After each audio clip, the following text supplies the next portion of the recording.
You find yourself waking in Europe during the year 1347. The air is crisp as your eyes open and you stretch on your straw-filled mattress. You're not in a private bedroom as you might be used to. Instead, you share a single-room cottage with your entire family.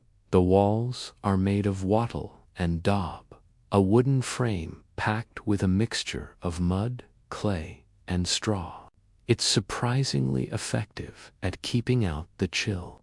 Though the thatched roof sometimes leaks when heavy rains arrive, as you rise, your senses fill with familiar scents, the smoky residue of last night's hearth fire, the earthy temps of the packed dirt floor beneath your feet, and the sharp, unmistakable odor of unwashed bodies.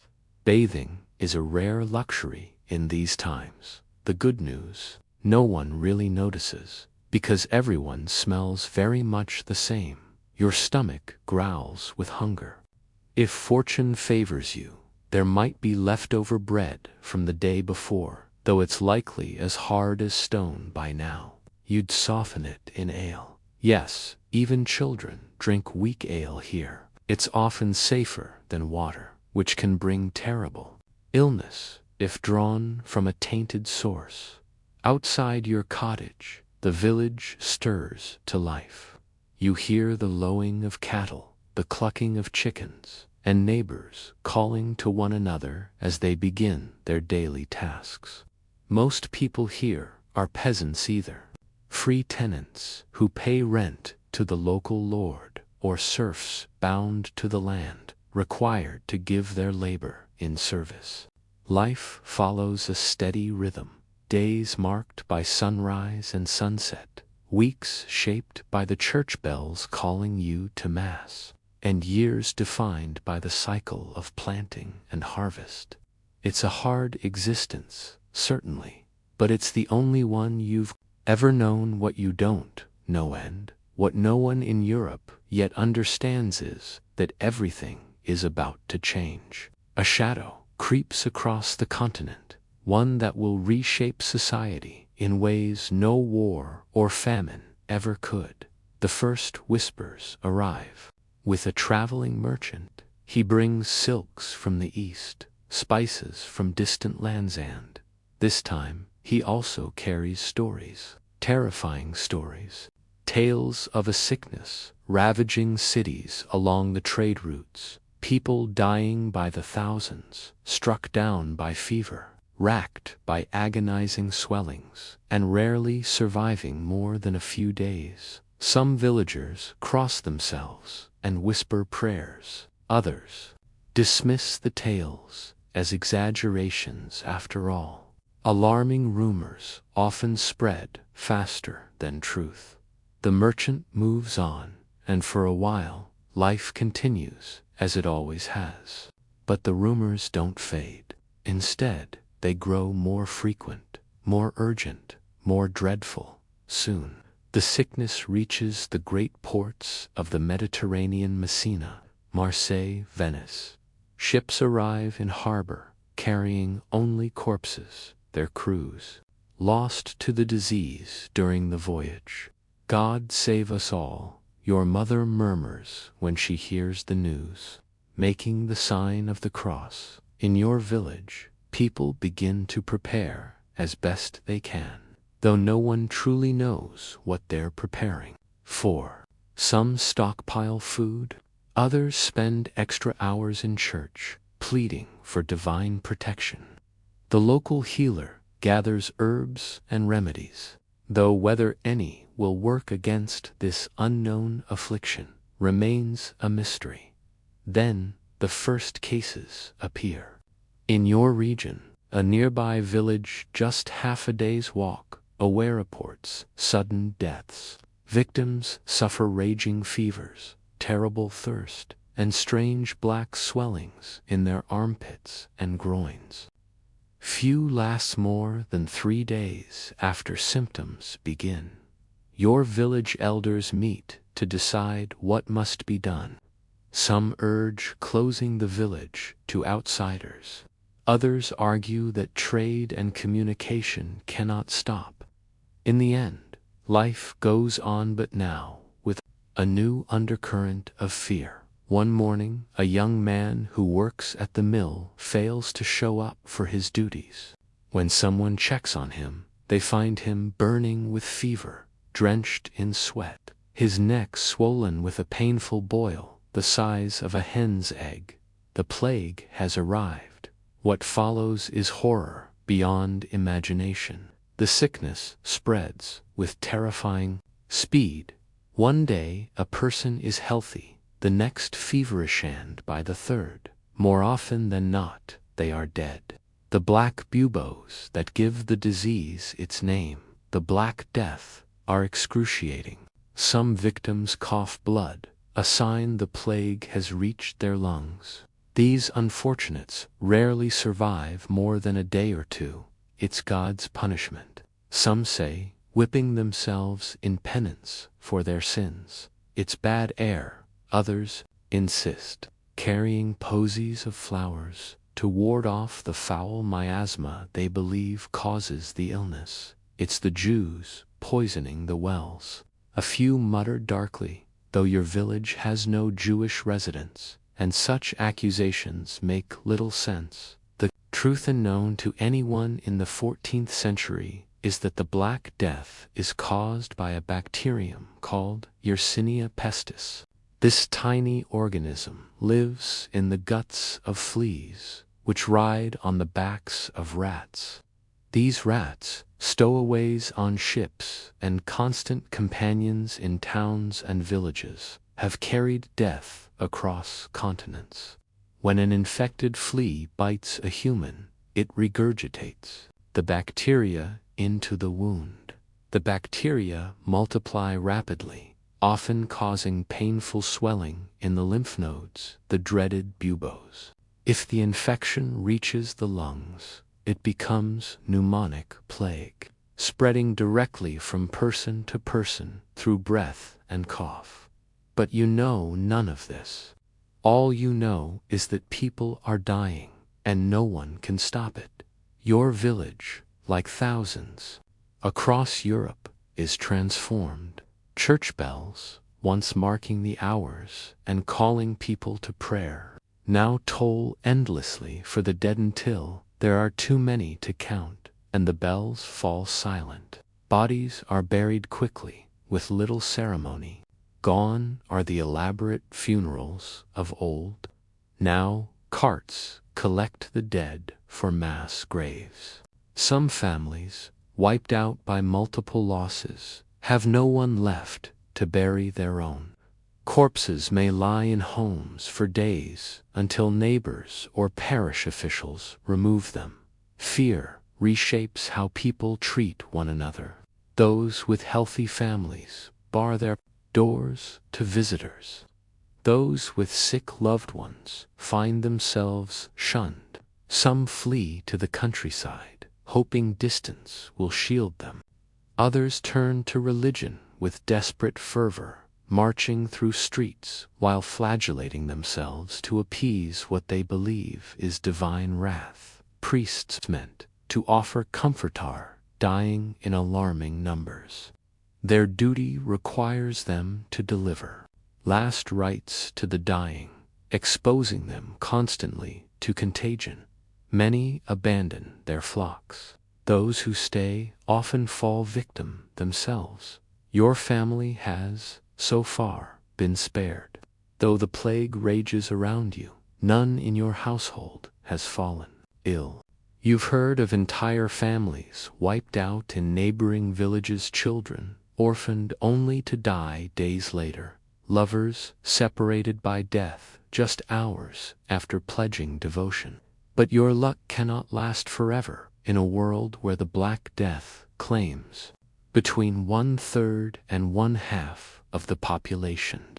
One day your younger brother complains of feeling unwell. By midday, he's burning with fever. By evening, the telltale swelling appears on his neckhand. You know what it means. Your mother tends to him through the night, pressing cool cloths to his brow. coaxing sips of water or weak ale between his cracked lips. Your father speaks of taking him to the monastery, where monks care for the sick, but everyone knows the monasteries are overwhelmed. Many brothers already dead or dying themselves. For 3 days, his condition worsens. The bubo grows larger, turning angry red, then black. His breathing becomes labored. He cries out in pain and delirium. You take turns sitting with him, though fear pulls you toward the door. On the 4th day, something unexpected happens.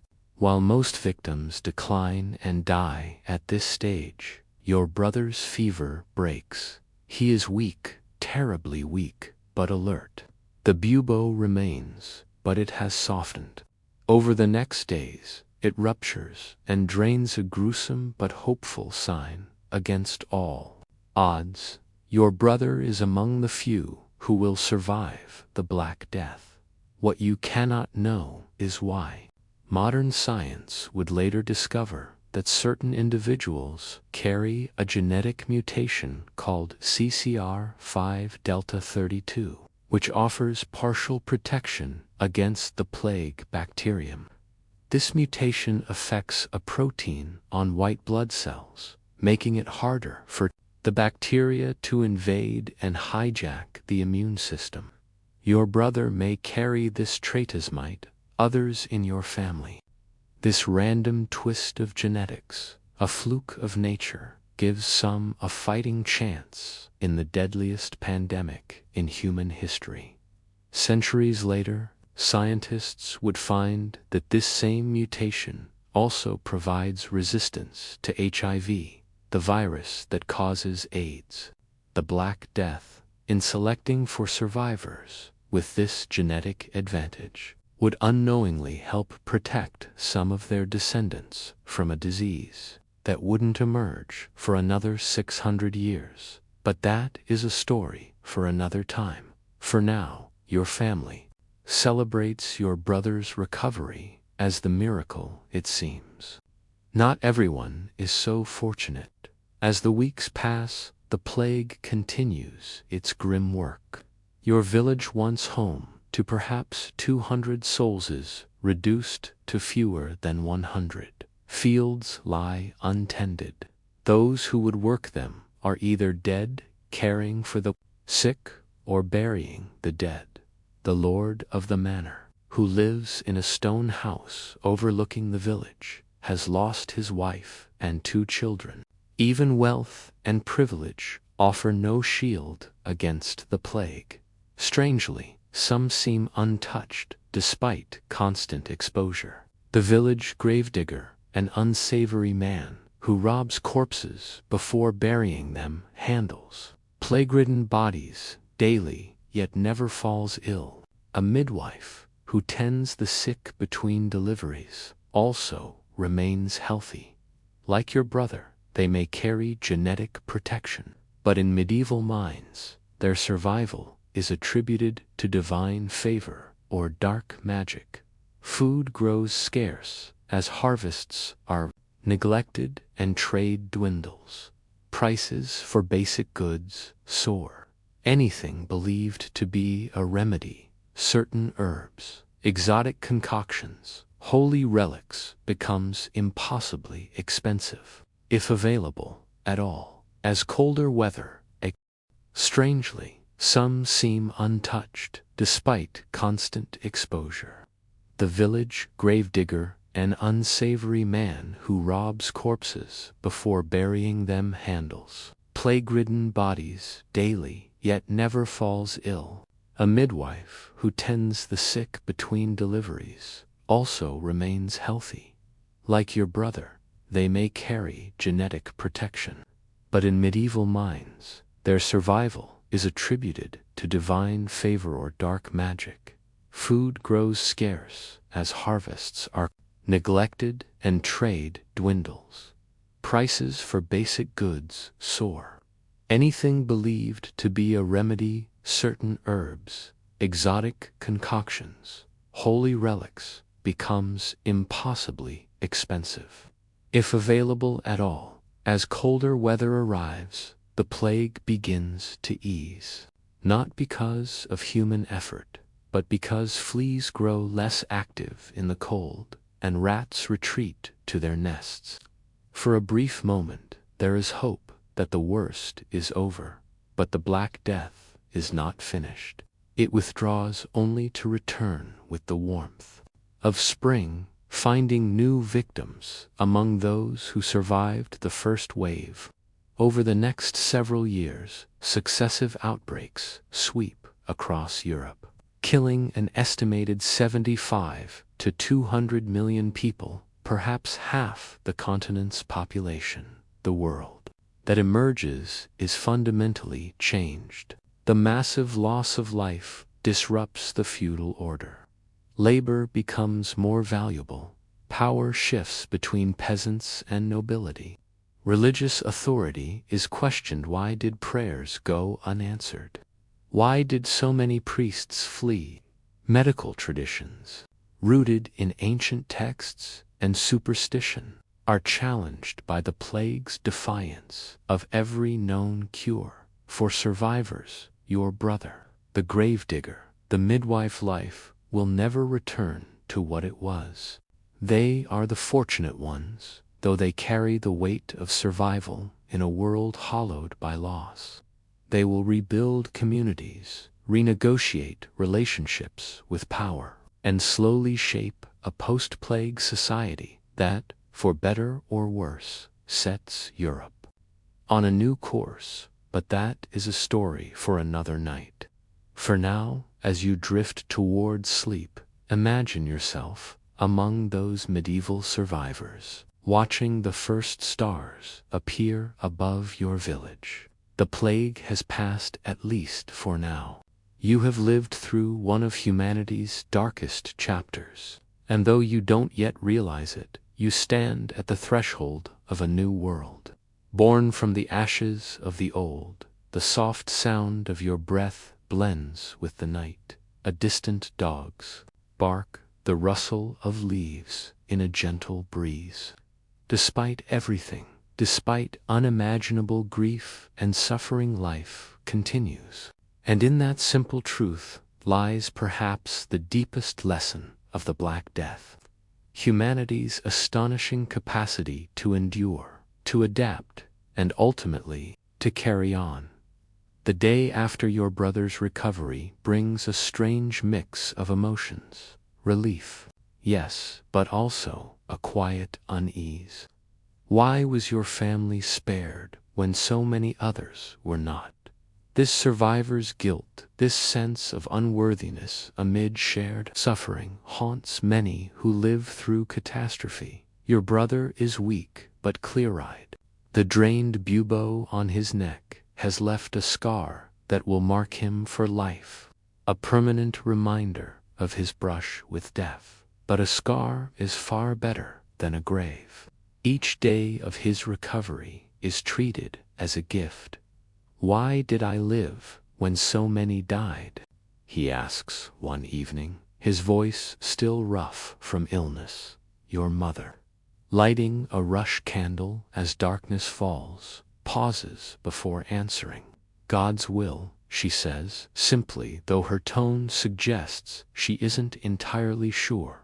The real answer, unfathomable, in the 14th century is far more complex.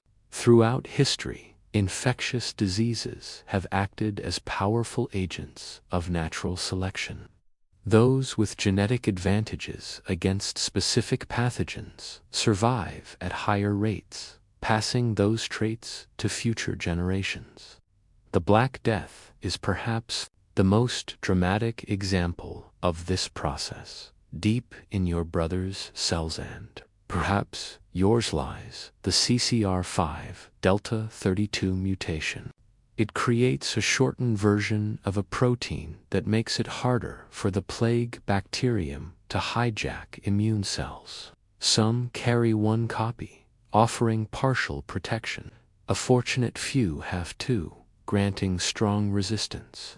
It's a genetic lottery, and your brother drew a winning ticket. But the cost of this evolutionary edge is measured in millions of lives. Those without the mutation who succumbed to the plague, as your brother regains strength. You notice how deeply the village has changed. Gardens once carefully tended now grow wild. Houses stand empty, owners dead or fled. The familiar rhythms of daily life, the blacksmith's hammer, the weaver's loom, the miller's wheeler, muted or gone. Yet, amid the desolation, signs of resilience appear. A smaller market day is held, filled with survivors determined to keep living. Farmers bring what little they've harvested. A traveling merchant braver, or more desperate than most, arrives with salt, spices, and news from afar. The news is the same everywhere: devastation, followed by fragile recovery. No place escaped untouched, though some suffered more than others. Cities, crowded and unsanitary, were hit hardest. Remote mountain villages fared better, but none were spared entirely. In your region, perhaps half the population has perished. Elsewhere, the toll is even higher. The merchant speaks of ghost towns with no living souls, monasteries where every monk lies dead in his cell, noble families erased without heirs. But he also tells of communities pulling together, caring for orphans, sharing food, showing unexpected kindness in the face of overwhelming loss. One story lingers in your mind. In a village much like yours, a woman named Elizabeth lost her husband and 6 children to the plague within a week. She buried each one herself on a hill behind their home. Yet, despite constant contact with the dead, she never fell ill. Like your brother and the gravedigger, she likely carried genetic resistance. They say she's a witch, the merchant confides, lowering his voice. How else could she touch the dead and live? Some wanted to drown Herb, but most were just grateful someone would bury their kin. Such rumors are common. Those who survive against the odds, especially women living alone, or those who seem different, are often accused of dark dealings. Fear and superstition claim victims of their own. Your father, listening quietly, shakes his head. No witchcraft in survival, he says firmly. Some are simply stronger against the sickness, like my son. He places a proud hand on your brother's shoulder. The merchant nods agreeably, careful not to offend a potential customer. True enough. In every village, there are those the plague cannot touch. God's chosen, perhaps. As winter settles in with its early darkness and biting cold, your village adjusts to a new rhythm. Fewer mouths to feed means food lasts longer, small mercy. But fewer hands mean more work for those who remain, chopping wood, repairing homes, tending livestock. This labor shortage shifts relationships between peasants and nobility. Your father, a skilled carpenter, is suddenly in high demand.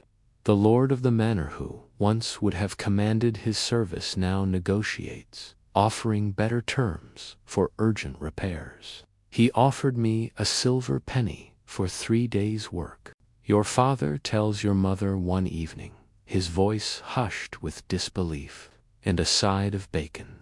Such wages were unthinkable before the plague, but with half the craftsmen dead. Those who survive find their skills valued like never before. Similar changes ripple through society. Farm laborers command higher wages, household servants especially. Experienced ones are sought after by noble families whose staffs were decimated.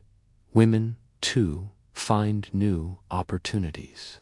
Widows, who might once have remarried quickly, now often choose independence, running businesses, left by dead husbands. Guild rules that barred women from certain trades are quietly relaxed out of necessity. In a nearby village, a woman takes over her husband's blacksmith forge, scandalizing traditionalists but filling a vital need for serfs peasants. Legally bound to the land, the plague creates unprecedented freedom.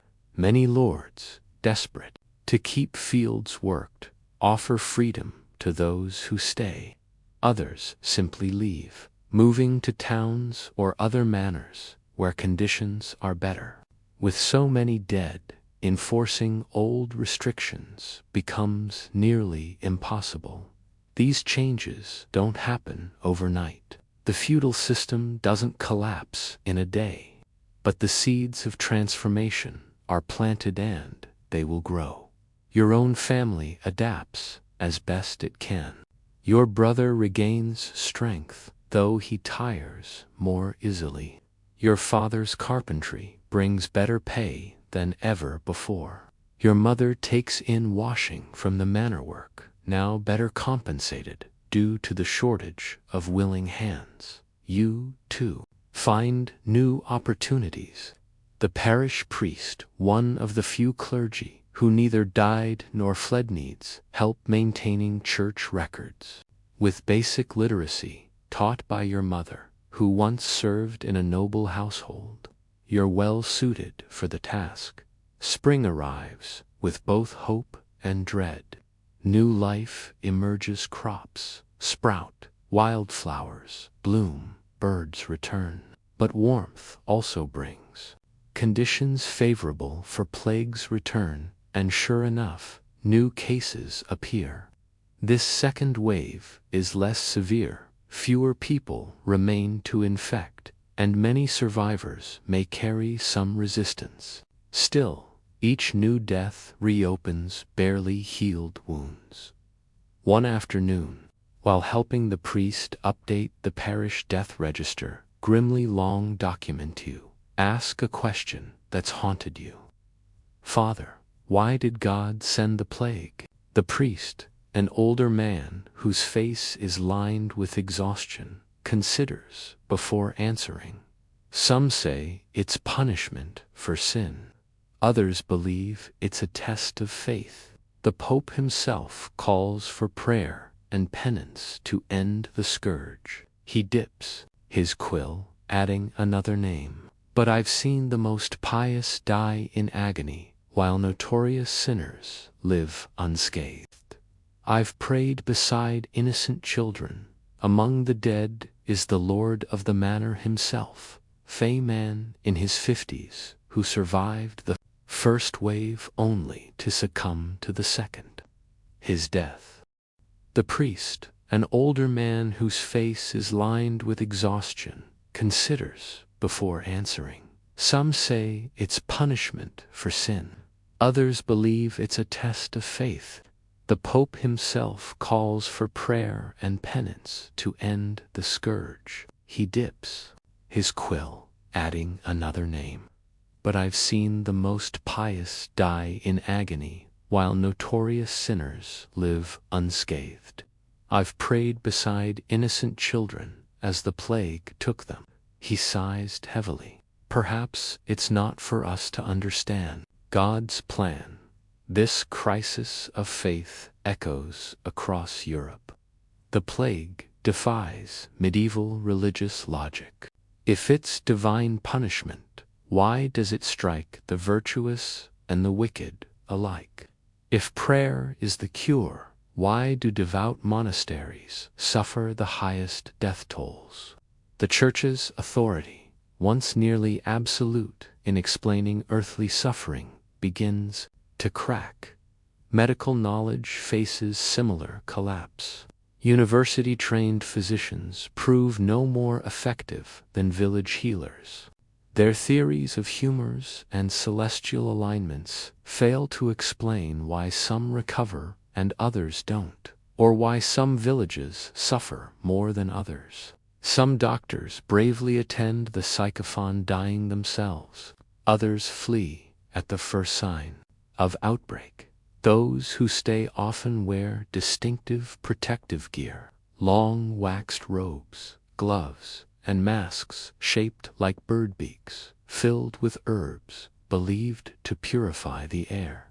This iconic outfit offers little real protection, but in the absence of effective treatments, communities develop their own responses. Some rely on superstition, talismans, charms, avoiding black cats or red-haired people. Others adopt surprisingly practical measures, quarantining the sick, burning victims' belongings, maintaining cleanliness. None offer full safety, but these grassroots efforts sometimes slow the spread. Your village adopts several such rules. Houses struck by plague are marked with white crosses. Outsiders must wait 3 days in a designated hut before entering. The dead are buried quickly, with minimal ceremony, their possessions burned.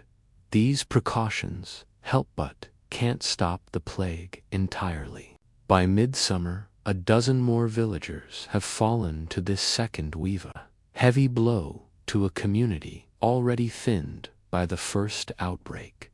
Among the dead is the lord of the manor himself, man in his 50s who survived the first wave only to succumb to the second.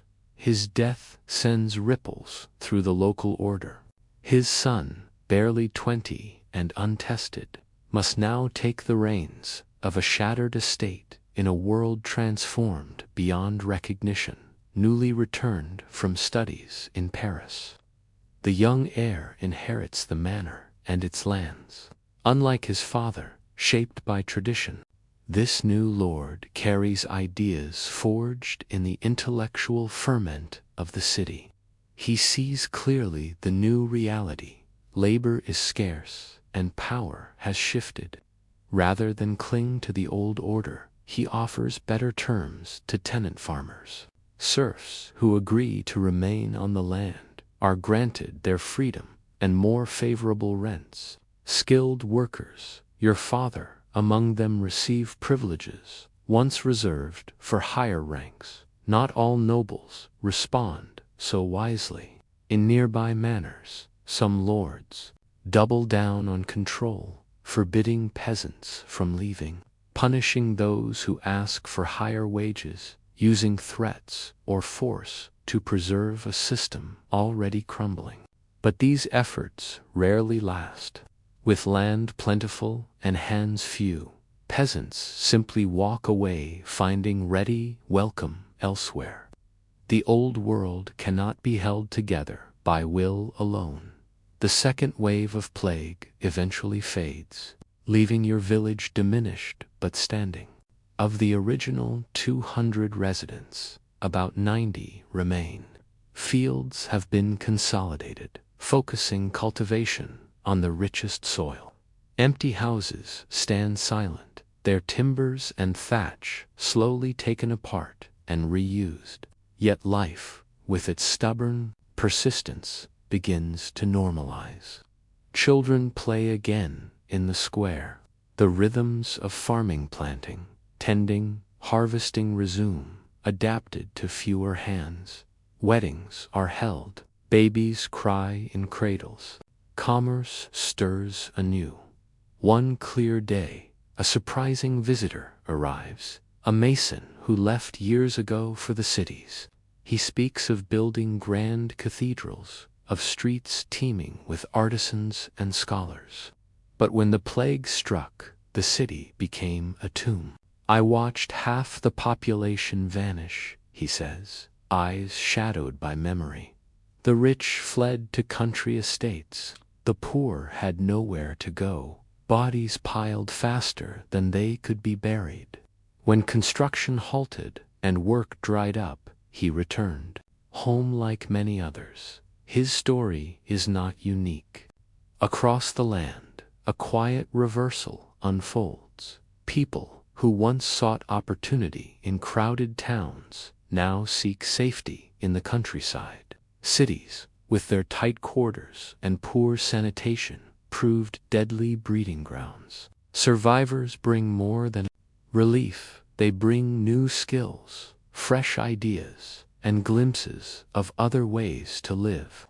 The Mason describes cities governed not by hereditary lords but by elected merchants. He speaks of mechanical clocks that mark precise hours, of clean water piped through streets, of banking systems that stretch trade across continents. These notions take root in villages, already questioning old hierarchies. The plague has cracked the medieval world view, and through those fissures, new possibilities bloom.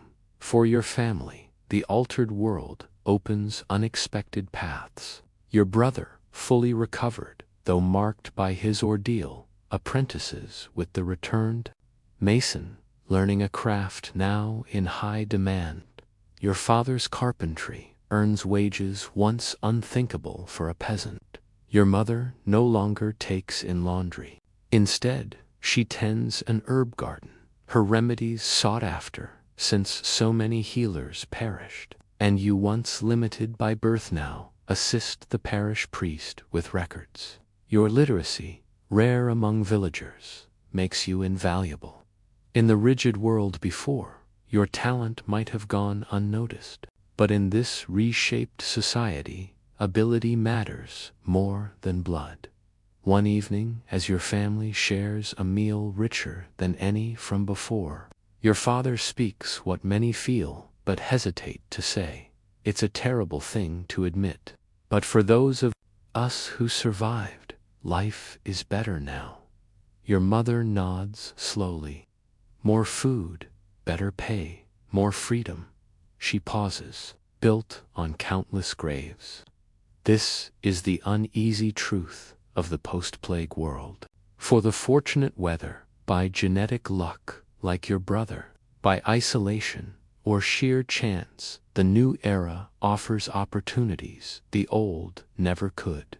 Fewer people mean more land per person, higher wages for labor, and weakened feudal bonds. Social mobility, once nearly impossible, now flickers into possibility. Yet these gains are steeped in unimaginable loss. Families erased, knowledge vanished, communities shattered. No survivor enjoys their better lot without carrying that weight. As you settle into sleep, you wonder what lies ahead. The plague has withdrawn, but no one believes it gone for good. It will return, as it always has, bringing fresh waves of death. Yet humanity will endure, learning, adapting, slowly building knowledge that, centuries later, will finally bring this invisible enemy to heel. What you cannot know is that you stand at a turning point. The world emerging from this devastation will be fundamentally different. The seeds of the Renaissance are quietly taking root. The feudal order has begun its long decline. The unquestioned authority of church and crown has been shaken. And on a biological level, the plague has reshaped humanity itself, selecting for genetic traits that will echo through generations. Your brother's survival is more than personal fortune. It is a chapter in the long, silent dialogue between humans and the microbes that shape our fate tomorrow. In this changed world, you'll rise and continue the work of rebuilding, adapting, healing, moving forward. That is what plague survivors have always done. Carry memory in one hand and hope in the other, reshaping the world with every step. But your story is not the only one of courage and genetic fortune in humanity's long struggle with plague. As sleep deepens, let your mind drift to another village, another outbreak, another act of extraordinary sacrifice. Centuries after the first great waves swept through Europe, a quiet village nestles in the hills of Derbyshire. It is a peaceful place of around 800 souls, farmers and lead miners, living among limestone ridges and green valleys. Life follows familiar rhythms: dawn chores, church at midday, evenings at the tavern, sharing news. It is a close-knit web of kin and neighbors, generations rooted in the same soil. What they do not know is that they are about to be tested in ways that will etch their name into history. The plague has returned to the land. In the capital, it rages through crowded alleys, killing tens of thousands. This outbreak will be remembered as the last great visitation of bubonic plague in England. Far from the city, the villagers feel safe in their isolation too remote. They believe for the sickness to reach them, but fate works in unexpected ways. A package arrives from the capital, addressed to the local tailor. Inside, damp cloth, perhaps fine fabric or fashion samples. The tailor's assistant, a young man lodging with the family, hangs the bundle by the fire to dry, unwittingly releasing what hides within: fleas carrying Yersinia pestis. Within days, the young man falls ill. Fever grips him. Black swellings bloom in his neck and armpits. He dies quickly, the first victim in the village. Panic stirs. More fall sick. By the end of the month, 5 are dead. The natural instinct is to flee. In the capital, even the king has abandoned his palace for the countryside.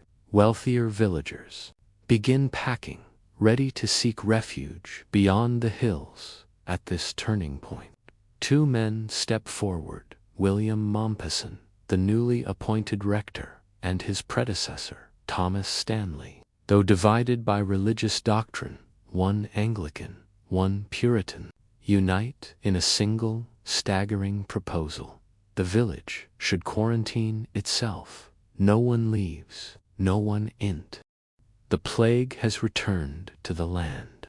In the capital, it rages through crowded alleys, killing tens of thousands. This outbreak will be remembered as the last great visitation of bubonic plague in England. Far from the city, the villagers feel safe in their isolation too remote. They believe for the sickness to reach them. But fate works in unexpected ways. A package arrives from the capital, addressed to the local tailor. Inside, damp cloth, perhaps fine fabric or fashion samples. The tailor's assistant, a young man lodging with the family, hangs the bundle by the fire to dry, in wittingly releasing what hides within: fleas carrying Yersinia pestis. Within days, the young man falls ill. Fever grips him. Black swellings bloom in his neck and armpits. He dies quickly, the first victim in the village. Panic stirs. More fall sick. By the end of the month, 5 are dead. The natural instinct is to flee. In the capital, even the king has abandoned his palace for the countryside.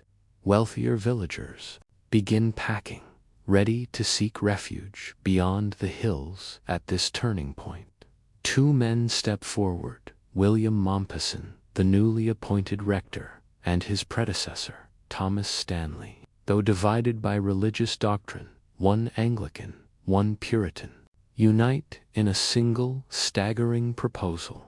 The village should quarantine itself. No one leaves, no one enters. They will contain the plague within their own borders to protect neighboring communities. It is an almost incomprehensible request: to accept that more will die so that strangers might live. Yet the villagers agree. A boundary is drawn not with walls, but with will. Supplies are left at marked stones by outsiders, including the local earl, who promises support. Payment is placed in vinegar-filled hollows in the rocks, for vinegar is believed to cleanse the coins of contagion. What follows is one of the most haunting acts of collective sacrifice in human history. seasons pass. The plague moves relentlessly through the village. Entire families vanish. Orphaned children die alone. The churchyard fills, then spills into fields and gardens. Burials become hasty, silent affairs. Within this tragedy, individual stories shine with unbearable clarity. Elizabeth Hancock, a farmer's wife, loses her husband and 6 children in just over a week. With no one willing to approach her infected home, she drags each body to a field and buries them herself.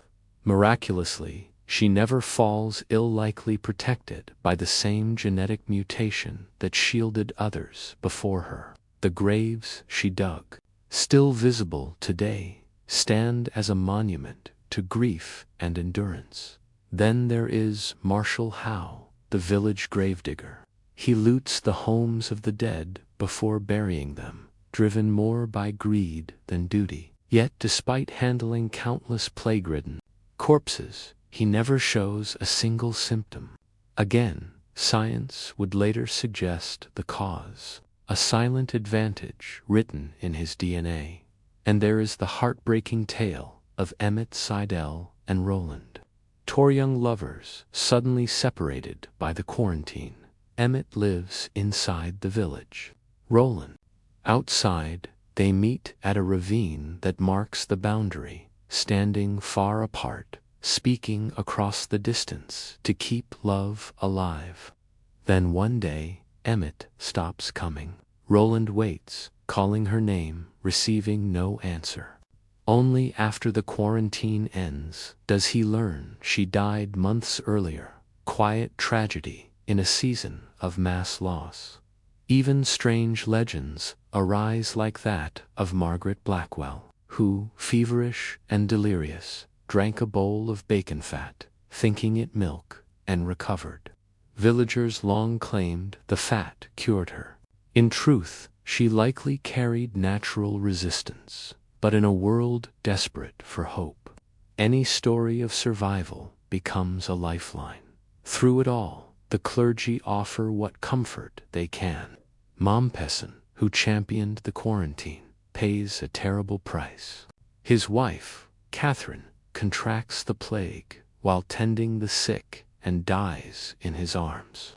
In letters to his children, away before the isolation began, he writes of being too broken to receive comfort. Yet he continues to minister, holding services outdoors in the ravine.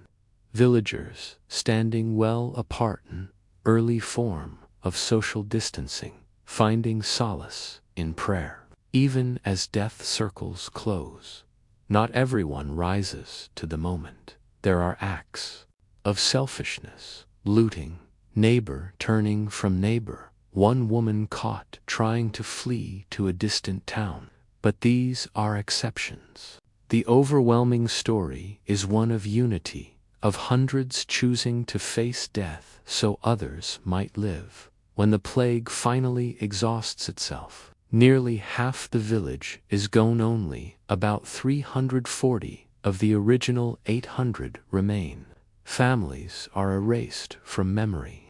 The social fabric is torn, yet their sacrifice succeeds. The disease does not spread beyond their hills. Thousands are spared because a few hundred chose to stand still. In the quiet aftermath, the survivors rebuild. Fields lie fallow, homes stand empty. Orphans seek new families. Widows consider remarriage. But resilience returns, as it always does. New households form.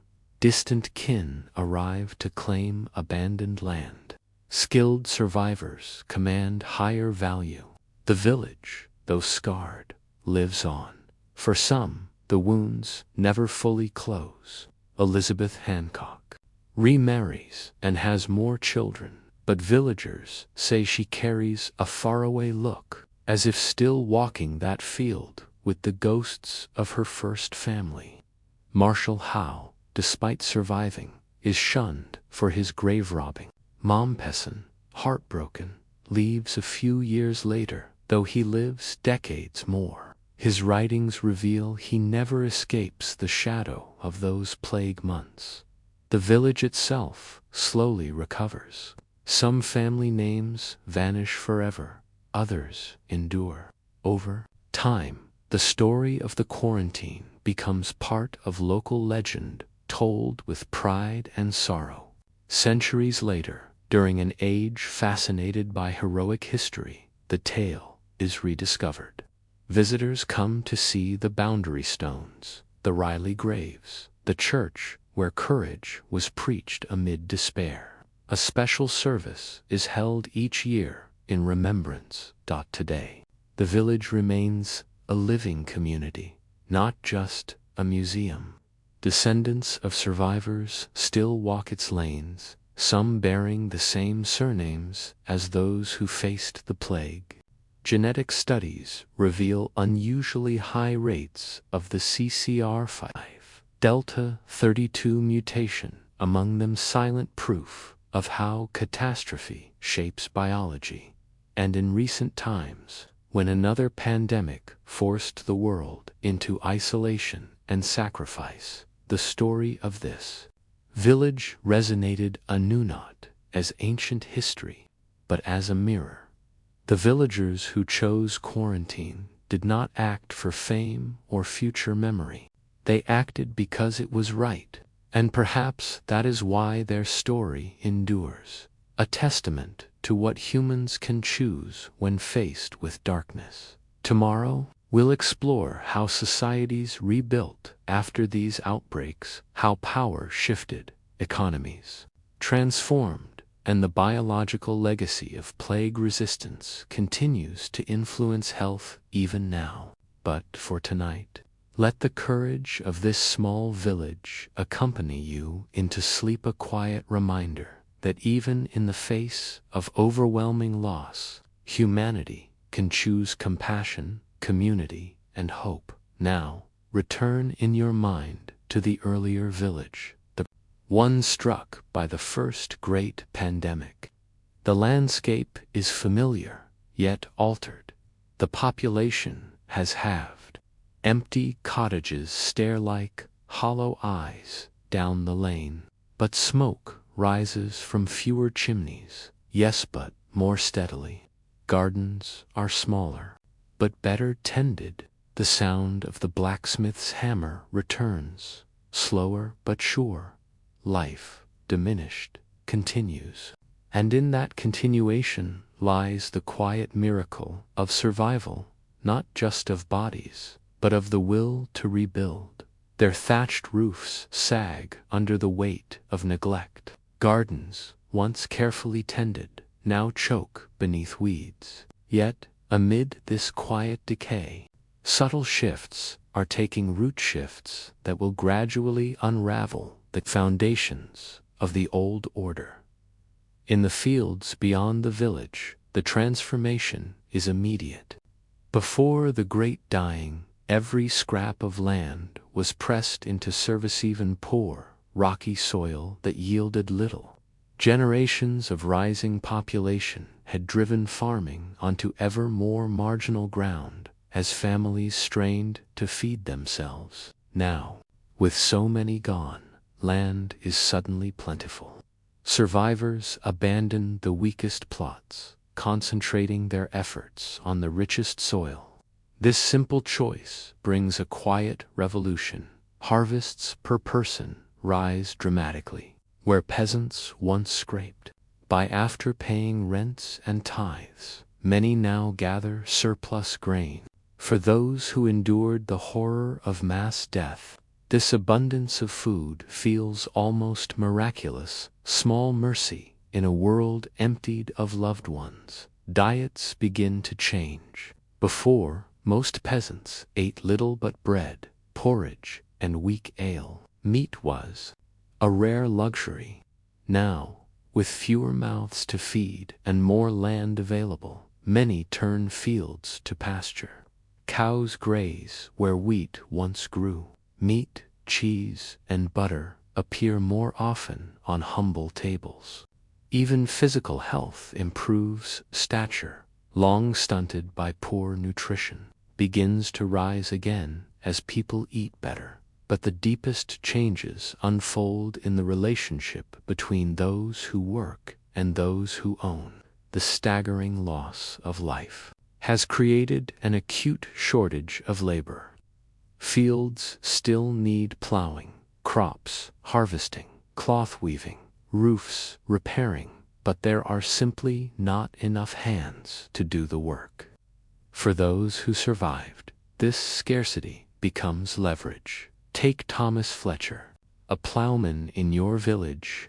Before the catastrophe, he labored 6 days a week for the right to farm a small plot for his family.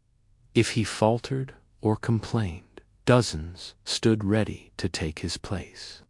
Now, with half the village's workers gone, the manor steward seeks him out with an unexpected offer: more land, fewer days of required labor, and permission to seek paid work elsewhere. The steward isn't being generous, he has no choice.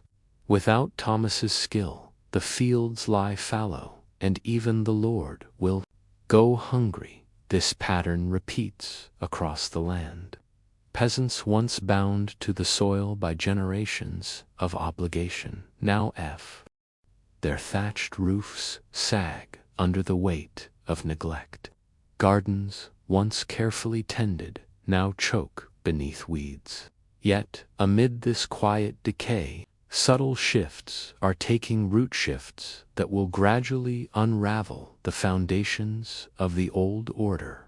In the fields beyond the village, the transformation is immediate. Before the Great Dying, every scrap of land was pressed into service, even poor, rocky soil that yielded little. Generations of rising population had driven farming onto ever more marginal ground as families strained to feed themselves. Now, with so many gone, land is suddenly plentiful. Survivors abandon the weakest plots, concentrating their efforts on the richest soil. This simple choice brings a quiet revolution. Harvests per person rise dramatically. Where peasants once scraped by after paying rents and tithes, many now gather surplus grain. For those who endured the horror of mass death, this abundance of food feels almost miraculous, a small mercy in a world emptied of loved ones. Diets begin to change. Before, most peasants ate little but bread, porridge, and weak ale. Meat was a rare luxury. Now, with fewer mouths to feed and more land available, many turn fields to pasture. Cows graze where wheat once grew. Meat, cheese, and butter appear more often on humble tables. Even physical health improves. Stature, long stunted by poor nutrition, begins to rise again as people eat better. But the deepest changes unfold in the relationship between those who work and those who own. The staggering loss of life has created an acute shortage of labor. Fields still need plowing, crops harvesting, cloth weaving, roofs repairing, but there are simply not enough hands to do the work. For those who survived, this scarcity becomes leverage. Take Thomas Fletcher, a plowman in your village. Before the catastrophe, he labored 6 days a week for the right to farm a small plot for his family. If he faltered or complained, dozens stood ready to take his place. Now, with half the village's workers gone, the manor steward seeks him out with an unexpected offer: more land, fewer days of required labor, and permission to seek paid work elsewhere. The steward isn't being generous, he has no choice. Without Thomas's skill, the fields lie fallow, and even the Lord will go hungry. This pattern repeats across the land. Peasants, once bound to the soil by generations of obligation, now find themselves with choices. Many lords, desperate to keep tenants, offer freedom from servitude or replace labor dues with simple cash rents. Farmers to manage their own time and land, so long as payments are made. For skilled artisans, the change is even more dramatic. Masons, carpenters, blacksmiths, and weavers are suddenly indispensable. Their wages doubling, tripling, even quadrupling.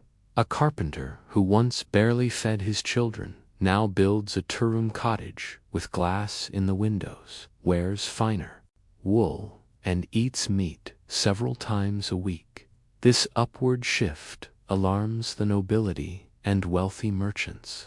They see the old hierarchy crumbling as laborers live like minor gentry and former serfs demand fair treatment. Authorities respond with laws meant to freeze the world in place. Wage caps, bans on worker mobility, price controls on food and goods.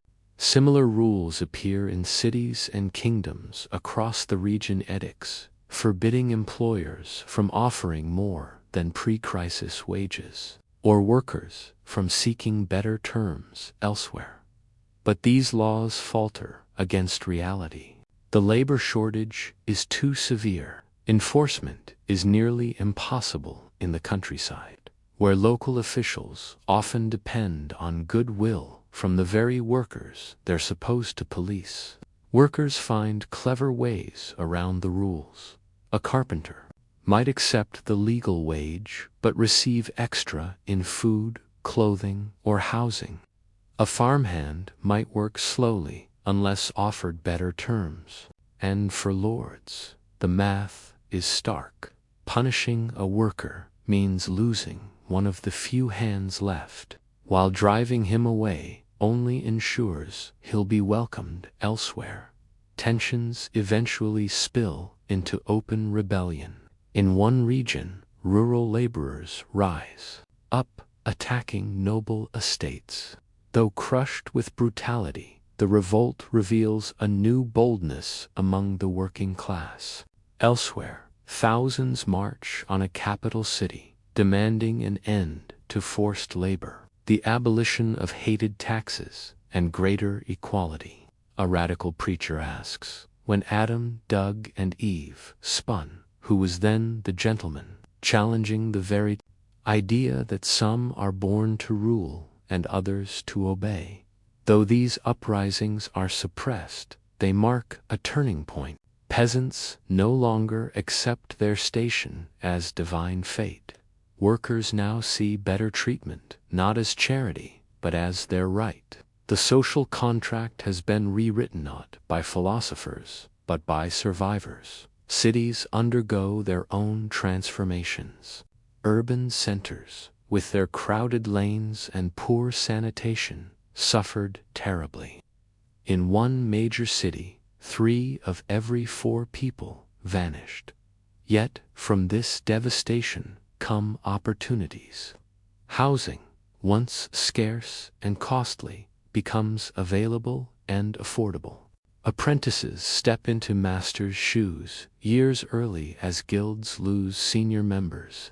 Women, long excluded from many trades, move into roles left empty by dead husbands or brothers. Consider Margareta, a weaver's widow in a small market town. Before, she could help in her husband's workshop, but never own a business guild.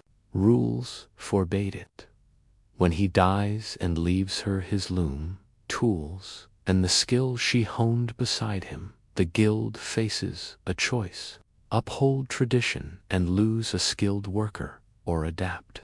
With demand high and members few, they admit her as a full member, just one of many such compromises across the land.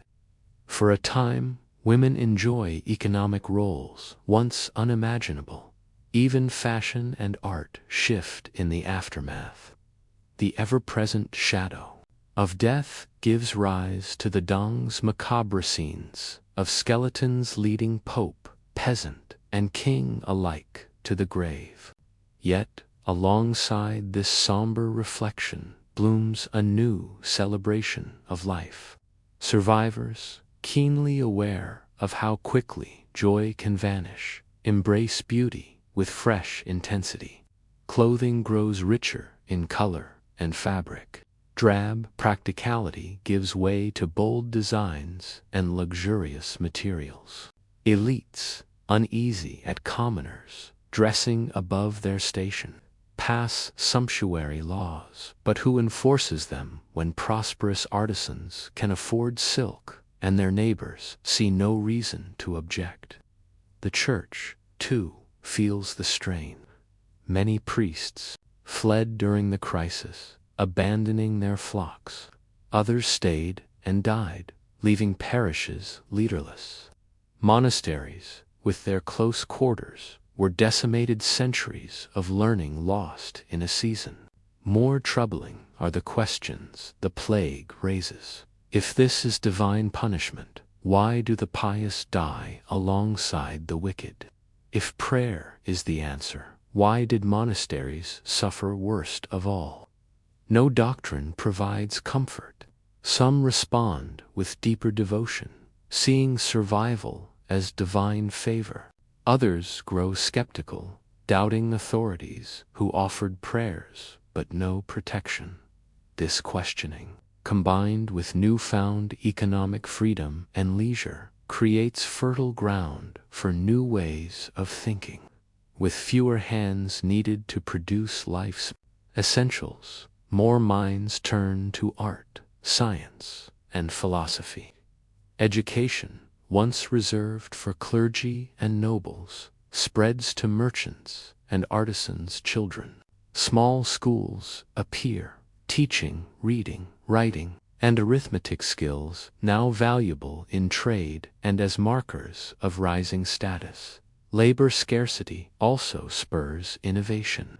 Watermills, once used only for grinding grain, are adapted to power bellows, hammers, and fulling machines. The high cost of human labor makes mechanical solutions more attractive. Even the seeds of printing technology take root here. Handwritten books become prohibitively expensive when scribes command high wages, creating pressure for faster, cheaper methods of reproducing text.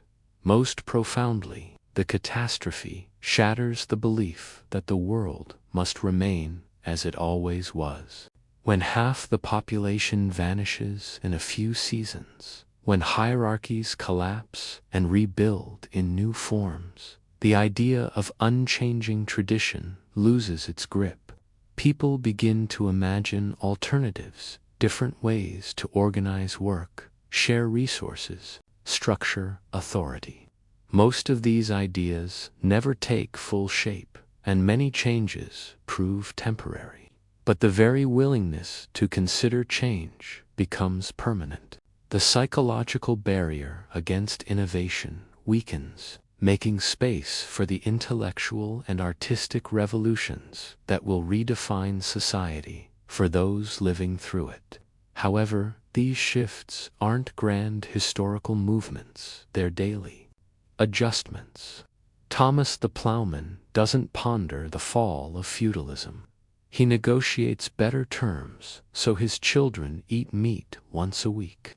Margareta the Weaver doesn't see herself as part of a gender revolution. She's simply using her hands to survive.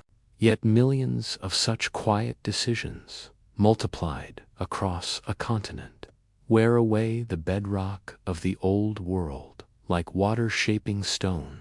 Not all outcomes are positive. Landowners struggle or fail. Churches and charities face reduced income. Places, crime rises as young men with new coins spend recklessly. Abandoned farms become hideouts for outlaws. Recurring outbreaks prevent population recovery for generations, locking in the economic shifts that favor labor over land. Only much later does the population begin to climb again. Even then, it takes centuries to return to earlier levels. By that time, the changes are too entrenched to reverse. For your own family, life improves slowly but surely. Your brother, who survived his bout with the plague, takes over a vacant farm, something impossible before. Your father's carpentry earns enough to add a second room and replace the dirt floor with wood. Your mother, who learned to read while serving in a merchant's house, now teaches you and your sister, once a useless skill for peasants, literacy, now opens doors. One evening, as embers glow in the hearth, your father says something that will. For those living through it, however, these shifts aren't grand historical movements, they're daily adjustments. Thomas the plowman doesn't ponder the fall of feudalism. He negotiates better terms so his children eat meat once a week. Margareta, the weaver, doesn't see herself as part of a gender revolution. She's simply using her hands to survive. Yet millions of such quiet decisions, multiplied across a continent, wear away the bedrock of the old world like water shaping stone. Not all outcomes are positive. Landowners struggle or fail. Churches and charities face reduced income. In some places, crime rises as young men with new coin spend recklessly. Abandoned farms become hideouts for outlaws. Recurring outbreaks prevent population recovery for generations, locking in the economic shifts that favor labor over land. Only much later does the population begin to climb again. Even then, it takes centuries to return to earlier levels. By that time, the changes are too entrenched to reverse. For your own family, life improves slowly but surely. Your brother, who survived his bout with the plague, takes over a vacant farm, something impossible before. Your father's carpentry earns enough to add a second room and replace the dirt floor with wood. Your mother, who learned to read while serving in a merchant's house, now teaches you and your sister, once a useless skill for peasants, literacy, now opens doors. One evening, as embers glow in the hearth, your father says something that would have shocked his father. Perhaps you could be a clerk. The local abbey seeks someone who can read and write. The pay is good, the work light. Your brother chuckles. A clerk from our family. What would grandfather say? Indeed, such a path would have seemed absurd in a world where birth dictated destiny. But as you drift to sleep, the idea doesn't feel like fantasy, it feels like possibility. And that may be the plague's deepest legacy. Not just higher wages or freer farms, but the expansion of what ordinary people dare to imagine for themselves and their children. As this chapter closes, you stand in a world remade not through revolution, but through survival. The certainties of the old order have been tested, and many have failed. What you cannot know is that this moment of adaptation is a hinge in history. The changes forced by catastrophe will ripple forward, feeding into movements that reshape art, faith, knowledge, and power. But that story belongs to another night. For now, consider how the echoes of this medieval disaster still resonate. The most remarkable legacy may be biological. Recall the genetic mutation that protected some survivors from the plague CCR5 Delta 32. It didn't vanish. It passed through generations, enriched because those who carried it were more likely to live and have children. Centuries later, when a new pandemic emerges, HIV/AIDS researchers discover something astonishing.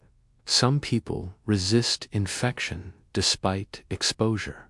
They, too, carry that same mutation.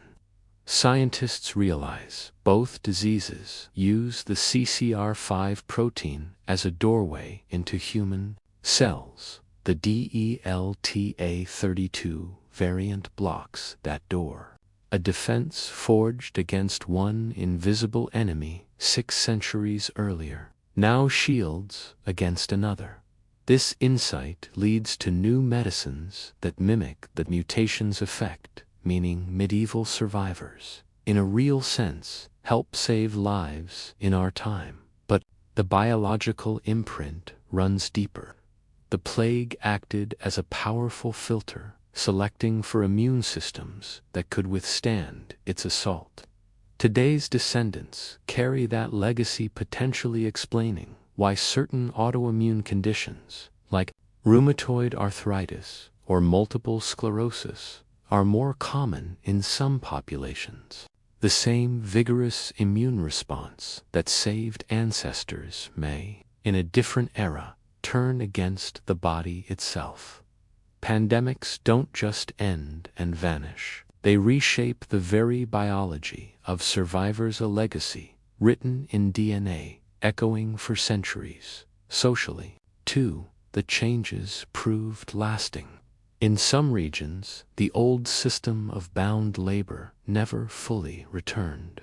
Land remained relatively abundant, labor scarce, and workers retained leverage that over time dissolved hereditary servitude. Peasants became tenants, still tied to the land, but by contract, not birth. Elsewhere, nobles succeeded in reimposing and even tightening control, creating a stark divide between regions that moved toward freedom and those that hardened into rigidity, a difference that shaped their futures for centuries. Religiously, the Church's unquestioned authority never fully recovered. The failure of prayer, processions, and penance to stop the plague left a quiet skepticism that later fed movements challenging orthodoxy. When reformers arose calling for personal faith and direct engagement with sacred texts, they found ears. Already primed by decades of disillusionment, art and literature, too, turned inward. Medieval works had focused on saints and scripture. After the plague, human experience took center stage. The dance of death, memento mori, portraits of real people in real grief and joy. This human-centered perspective would blossom into a wider cultural rebirth, valuing individual achievement, emotion, and reason. Even language bears traces.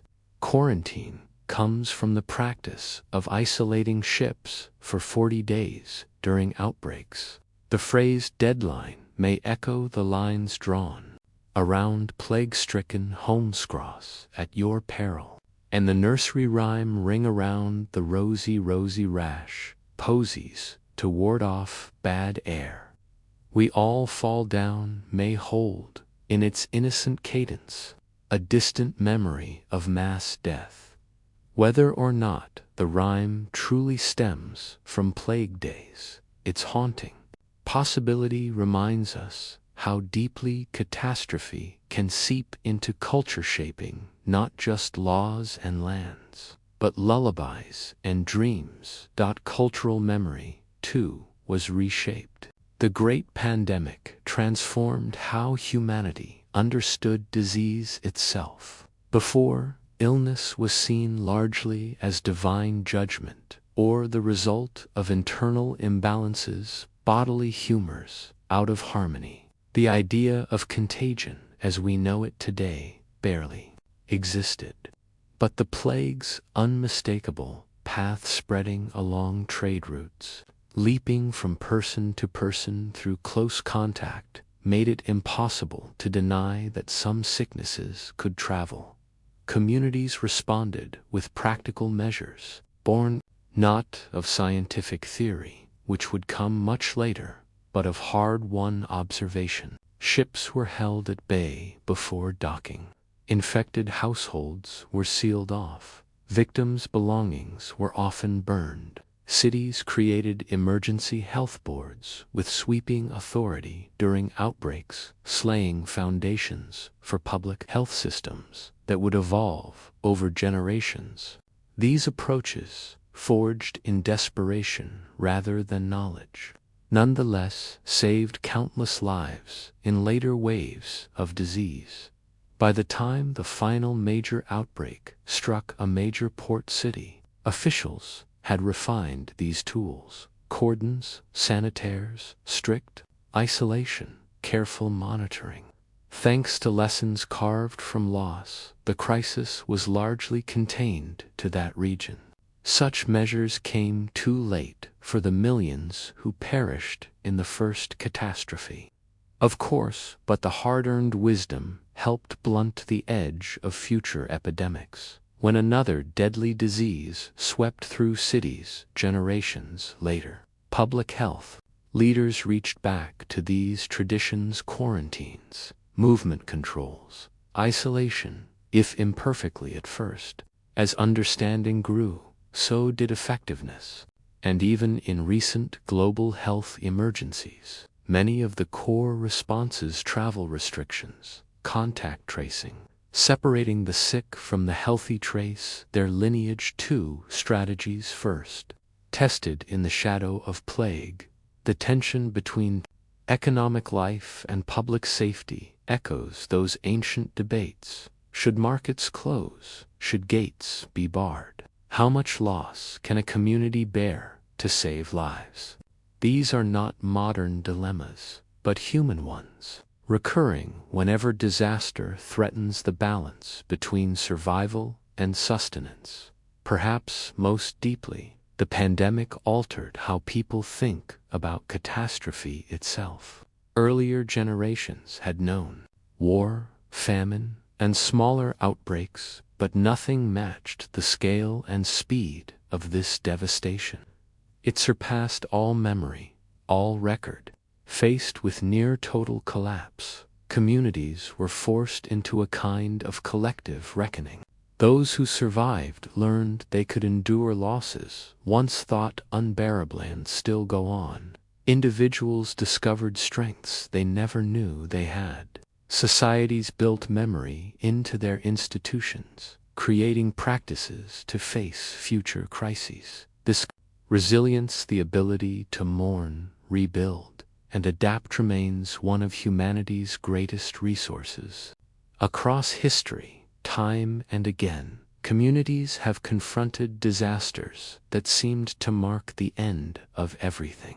Yet life persists. Homes are rebuilt. New families form. Old ways are reimagined. The past is carried forward, not as a burden, as a compass.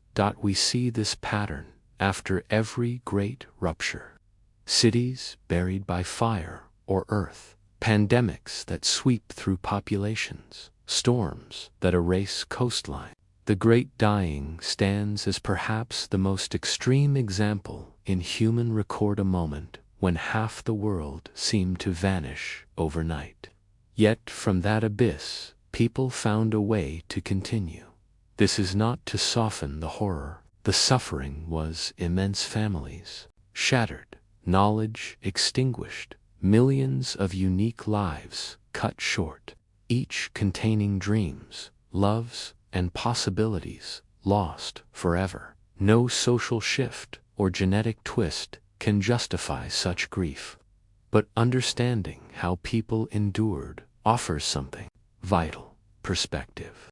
It reminds us that we, too, possess the capacity to face seemingly impossible challenges, whether rising seas, new diseases, or disruptions we cannot yet name. For the individuals whose stories we followed, grand historical currents meant little compared to daily survival. The plowman negotiating better terms wasn't thinking about the end of an old order. He was securing meat for his children. The woman who buried her entire family with her own